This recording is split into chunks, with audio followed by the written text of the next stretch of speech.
Olá, comunidade Paz TV, Paz e Bem, da Pós TV 247, juntei tudo.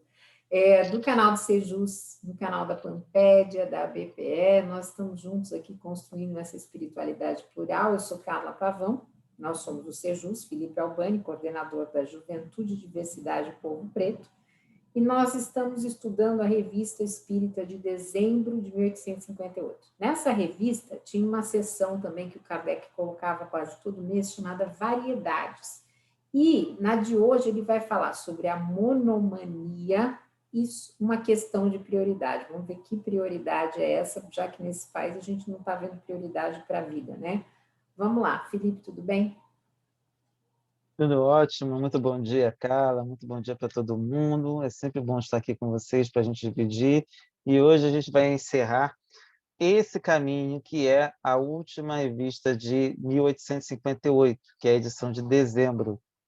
E a gente começa uma sessão chamada Variedades, aqui Kardec publicava algumas pílulazinhas interessantes para deixar claro o objetivo de trazer alguns acontecimentos um pouco menores, assim, e a visão que ele podia trazer que estava relacionada com a doutrina espírita, lembrando que isso é praticamente um ano depois da publicação da primeira edição de Livro dos Espíritos. E a gente começa por uma publicação de um jornal, Gazette du Monde, que diz o seguinte, tem o título de Monomania. Um indivíduo de monomania religiosa internado há 7 anos no estabelecimento do Sr. Stuart e que aqui se havia mostrado muito manso, conseguiu enganar a vigilância dos guardas e apoderar-se de uma faca. Como não conseguiram que devolvesse a arma, os guardas comunicaram ao diretor o que se passava. O Sr. Stuart imediatamente acercou-se do furioso e, fiado apenas em sua coragem, quis desarmá-lo, mas apenas tinha avançado alguns passos ao encontro do Lu, quando esse se precipitou com a rapidez do raio e o feriu com golpes repetidos.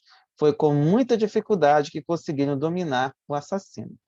Das 7 facadas com que o Sr. Stuart foi atingido, uma era mortal, a que o atingiu no baixo ventre. Segunda-feira, às 3h30, ele sucumbiu em consequência de uma hemorragia nessa cavidade. O que não teriam dito se aquele indivíduo se tivesse sido atingido por uma monomania espírita, ou se em sua loucura tivesse falado de espíritos. Entretanto, isto seria possível, considerando-se que há muitas monomanias religiosas e que todas as ciências forneceram seu contingente. O que se poderia racionalmente concluir contra o espiritismo, senão que, em consequência da fragilidade de sua organização, o homem pode exaltar-se, tanto neste ponto como em outros. O meio de prevenir essa exaltação não é combater a ideia. Como opor-se ao fenômeno que não tem tempo nem lugar prediletos, que pode produzir-se em qualquer parte, em todas as famílias, na intimidade, no mais absoluto segredo, ainda melhor do que em público. O meio de prevenir os inconvenientes, nós o demos, está na época, ele tinha lançado o livro Instruções Práticas. Hoje, a gente o substituiu pelo livro dos médiuns. E ainda coloca o seguinte, torná-lo de tal modo compreendido que nele apenas se veja um fenômeno natural, mesmo no que se apresenta de mais extraordinário. Então, a recomendação de Kardec é exatamente isso. É difícil a gente entender o que seria uma monomania, mas a gente pensa nessas pessoas que têm um fanatismo religioso, como a gente vê por aí, e que são capazes de matar por conta disso. E a gente está vivenciando um fenômeno que a gente viu o Sérgio já falando sobre isso nas lives dele, que parece ser uma fascinação. E a gente vê que as pessoas estão realmente muito envolvidas a ponto de, às vezes, mesmo você falando coisas coerentes, as pessoas não reconhecem. E isso já se repetiu ao longo dos séculos. Mas, no caso, como a doutrina estava nascendo, e ainda hoje há pessoas que acusam o espiritismo de ser uma fábrica de loucos, o Kardec coloca isso, que somente com uma educação ampla, e é muito interessante, você falou da Dora também, né, Carla? Que a Dora tem esse trabalho na pedagogia espírita de promover esse conhecimento de tudo o que for possível e imaginável, exatamente para a gente desmistificar todos os preconceitos, e é um dos trabalhos que o Paz e Bem tem feito de uma maneira fantástica, trazendo essas diversas doutrinas a cada dia aqui, para que todo mundo fale, coloque as suas posições, exatamente para que a gente não caia nesse tipo de situação, para que a gente não se torne fanáticos. Exatamente para que não aconteça esse tipo de situações. Quer comentar, Carla? De repente, para complementar alguma coisa? Tranquilo.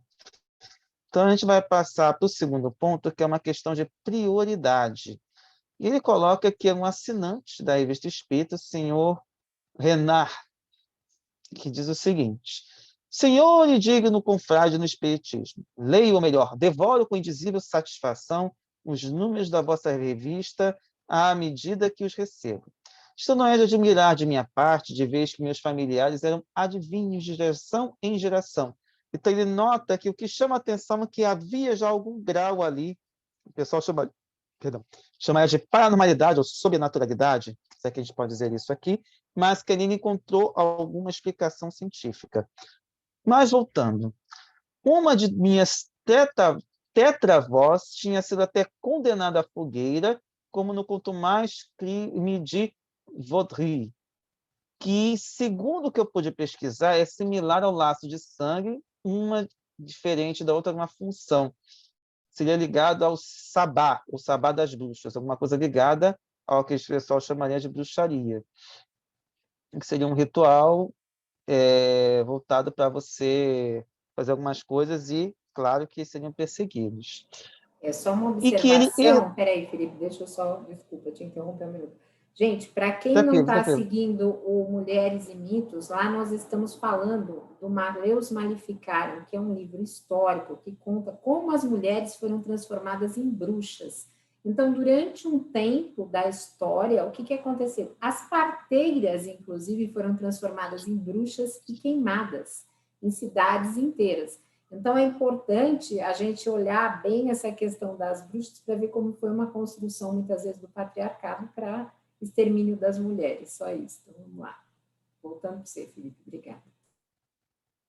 É muito importante falar isso, exatamente para as pessoas também conhecerem melhor e desmistificarem esses termos também.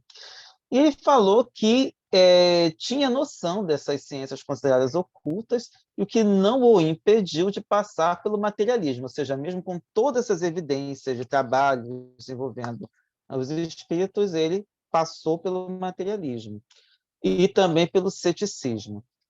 E depois ele passou por uma obra de um antecessor, podemos dizer, precursor do espiritismo, que é o Swedenborg.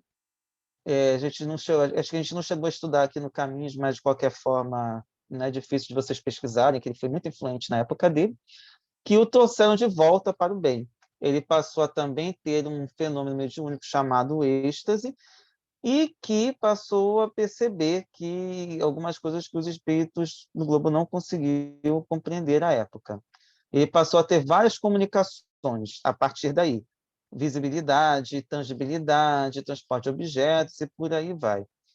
E aí depois ele colocou que por volta de 1840 ele tinha entrado em relações com um outro senhor chamado Carragner, torneiro e entalhador, que tinha ido para a cidade dele, que é Rambouillet, olha, não tem como ler não, Rambouillet, um negócio assim, por motivo de saúde. Um operário de alta classe, pela inteligência, que foi apreciado, iniciado no magnetismo humano. Esse magnetismo, aí depois, quem quiser tem que pesquisar o Franz Anton Mesmer. Tem um livro do Paulo Henrique de Figueiredo que explica bem essa vivência desse magnetismo. E um dia ele perguntou, disse que tinha quase certeza que era um sonâmbulo lúcido e apto a ver as almas dos mortos e com elas entrar em contato, até mesmo podendo conversar. Ele ficou admirado e o induziu a fazer tal experiência quando contasse com um sonâmbulo lúcido. Ele teve esse, publicou um primeiro número de experiências que ele chamou de necromânticas, seria esse contato com os mortos, seguido de outros volumes e outras brochuras que na América foram traduzidos com o título de Telégrafo Celeste. Não sei se a gente consegue achar essa obra, mas deve ser um trabalho interessante de ciência das antigas ali. Depois, o estático Davis publicou suas visões ou excursões pelo mundo espírita. Sobre os desmaterializados, Franklin, no caso, acredito que seja o Benjamin Franklin, fez pesquisas que chegaram a manifestações ou comunicações mais fáceis do que em outros momentos. E as primeiras pessoas que ele mediunizou foram a viúva Fox e as suas filhas, que são justamente as chamadas Irmãs Fox, que são consideradas as pioneiras do chamado novo espiritualismo que levou ao espiritismo, que Kardec coordenou na França. E Kardec faz algumas observações sobre esses dados, que desde a importação dos fenômenos americanos, que é onde foram mais evidência, causaram muito mais, chamaram muito mais atenção, uma porção de fatos autênticos ignorados pelo público revelaram a produção de fenômenos semelhantes, tanto na França quanto em outros países da Europa, na mesma época e época anterior. Só para a gente ter uma ideia, ele está mencionando 1840, o caso das irmãs Fox, se não me engano, foi em 1846. Então, a gente vê essas conexões aí do que aconteceu antes do surgimento do Livro dos Espíritos. E ainda coloca para fechar essa parte, que é de nosso conhecimento que muitas pessoas se ocupavam de comunicações espíritas muito antes de cogitar das mesas girantes, e disso temos provas com data certa. Parece que o senhor Renard faz parte desse número, e, segundo ele, as suas primeiras experiências não teriam sido diferentes das que foram feitas na América, levando em conta que a América se referiam aos Estados Unidos. Registramos a sua observação como interesse para a história do Espiritismo, para provar mais uma vez que esta ciência tem raízes no mundo inteiro, o que tira aos que ele queiram opor uma barreira a qualquer possibilidade de êxito, ou seja, não tem como parar os espíritos, por mais que queiramos. Quer comentar, Carla?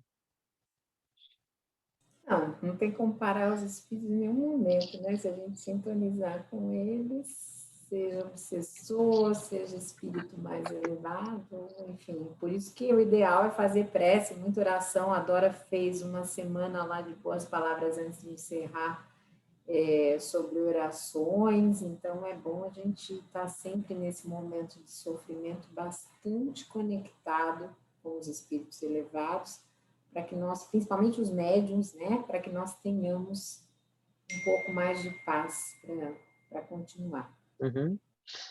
Tem agora um trechinho que eu achei interessante trazer, que é a mensagem de Kardec para os leitores da Revista Espírita na conclusão desse ano de 1858.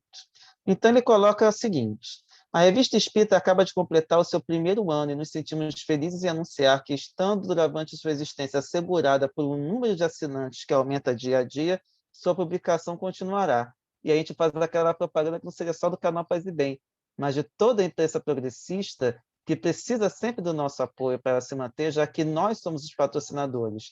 Eles não são bancados por grandes empresas, são bancadas por nós, trabalhadores e pessoas que às vezes nos esforçamos para passar o dia a dia, e eles também são trabalhadores como nós. Estamos aqui o tempo todo ali, né, Carla? Mas estamos ali também dependendo do nosso trabalho para continuar a oferecer o trabalho de qualidade que eles oferecem. E aí, voltando. Os testemunhos de simpatia que de toda parte recebemos e o sufrágio dos homens mais eminentes pelo saber e pela posição social são para nós um encorajamento na tarefa laboriosa que empreendemos. Recebam aqui, pois, aqueles que nos ajudaram na realização da nossa obra, o testemunho da nossa gratidão.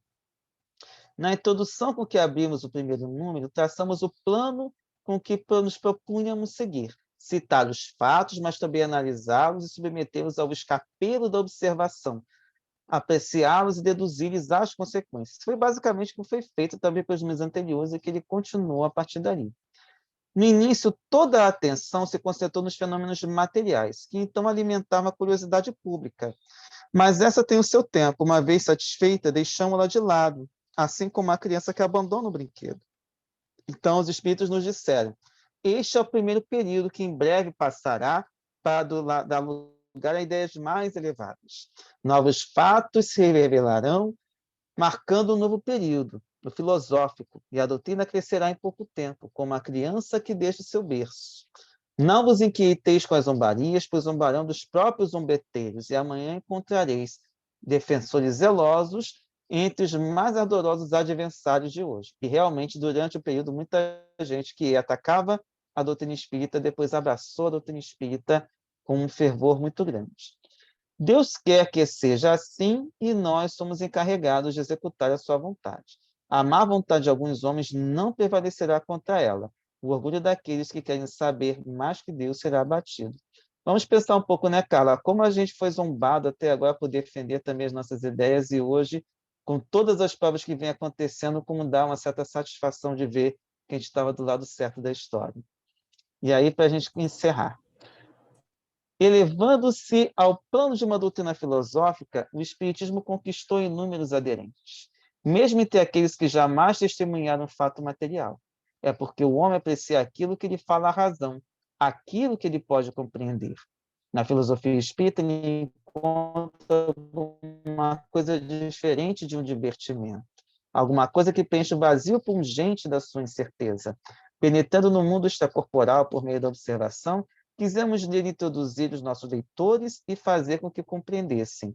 Cabe-lhes dizer se atingimos o nosso objetivo. Prosseguiremos em nossa tarefa no ano que vai se iniciar e que tudo o que anuncia será fecundo. Novos fatos de uma ordem estranha surgem neste momento e nos revelam novos mistérios. Vamos registrá-los cuidadosamente e neles procurar a luz com tanta perseverança quanto no passado, porque tudo pressagia que o Espiritismo vai entrar numa nova fase mais grandiosa e ainda mais sublime. Palavras de Kardec. Estamos aí, esperando essa nova fase, né? E esperamos que seja uma fase também para os médiuns mais simples, né, Felipe? O Felipe também tem uma mediunidade ostensiva, né? E a gente acaba sofrendo, né, em períodos assim de sofrimento coletivo. Claro, a gente sofre por humanismo, mas os médiuns acabam também sofrendo essa sobrecarga espiritual por sentir, né, tudo que está ao redor. Então, que seja menos complicado, porque a gente está passando aí na pandemia também essa parte que muitas vezes a gente esquece de comentar.